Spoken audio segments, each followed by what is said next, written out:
All right, thank you for tuning in for another episode of Forgotten Gear Restorations. Brendan, I have completed the reconfiguration of your output jack wiring and also the addition of a grounded power cord. I just need my chopstick. Give me that. All right, I'm going handheld here, so we have the new run of bus wire here and here.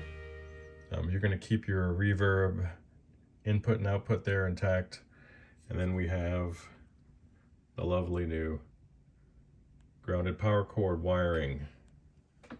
So I'll give you an update shortly. Actually, let me look at that list to see what's left.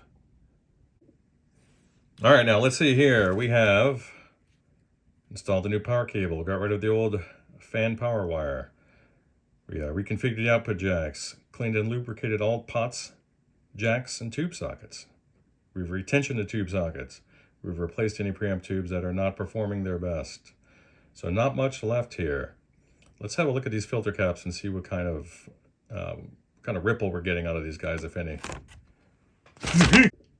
All right, let me get myself set up here. And let's get her warmed up.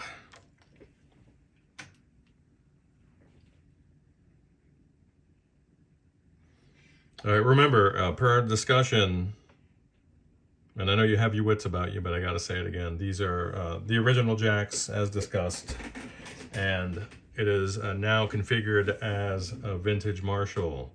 So you must have a speaker load present at all times. You already know that, I just gotta say it. All right.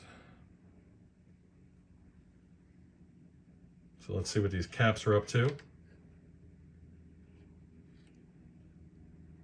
Really very quiet. Love it. I think. So let's get on to AC volts.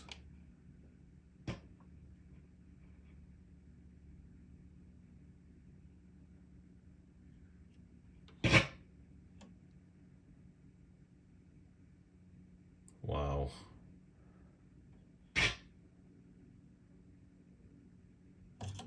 Pardon me.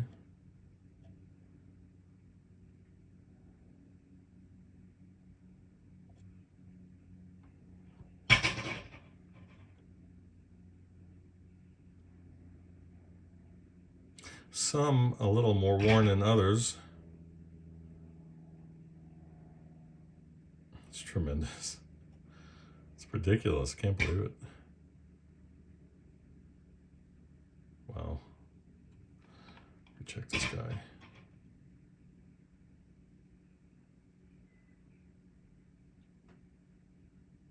Wow, and that's those are the primaries. Wow. Check out the big boys over here.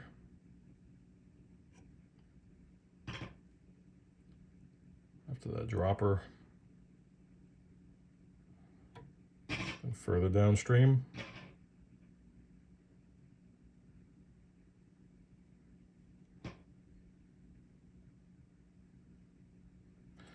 Okay, preamp.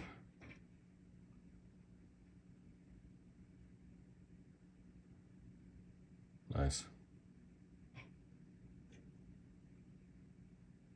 So I would probably recommend a partial, at least a partial for now, perhaps. And I'm even hesitant. A little hesitant. I gotta move this thing. So I'll update you shortly. Bye. Yeah, I'm really on the fence, and I hate when this happens because part of me says, yeah, just do them now. It's not in a signal path. And then the other side says they test great. Pros and cons. Pros, reliability. That's a big one. And then cons, expense. Another con is should the wrong one fail as a short, which is typically how they fail, then it's going to pull excess current through your output transformer, and this quad of very expensive KT88. So, you know, it's a pretty risky. So I'd recommend at least a partial, if not the full thing. So I'll talk to you offline about that. Bye.